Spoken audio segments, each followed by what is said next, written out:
Il est 9 heures. C'est l'heure du bain dans cette maternité de Shanghai. 11 nouveau-nés dans ce pays qui fait de moins en moins d'enfants, aux grandes dames de la sage-femme en chef, Din Lingjing. Le taux de natalité n'a jamais été aussi bas en Chine depuis 40 ans. J'aimerais voir plus d'enfants. J'espère toujours que les jeunes feront plus de bébés. C'est pas le cas. Depuis 2016 et la fin de la politique de l'enfant unique, les Chinois sont autorisés à avoir 2 enfants, puis 3 cette année. Mais la natalité s'effondre. De 17 800 000 naissances il y a 5 ans, on est passé en 2020 à 10 400 000. Alors Pékin fait tout pour tenter d'inverser cette courbe, en allongeant notamment la durée des congés maternité. On est passé de 4 mois à un peu plus de 5 mois de congé maternité. Cela devrait stimuler le nombre de naissances. Zhou Yantin, à 28 ans, est une maman heureuse.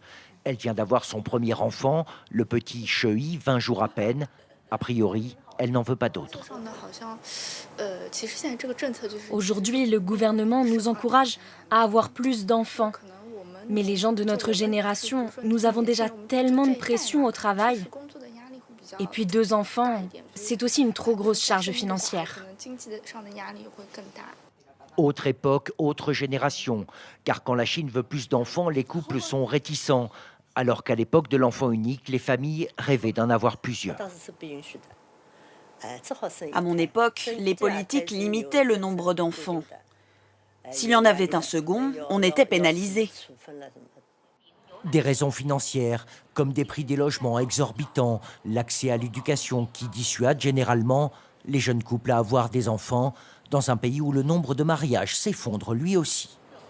Mariées ou non, de plus en plus de femmes chinoises, comme Chemin, cadres dans le monde de la finance, veulent affirmer leur indépendance et assumer ce choix de poursuivre une carrière avant tout. Avoir un enfant n'est pas une priorité.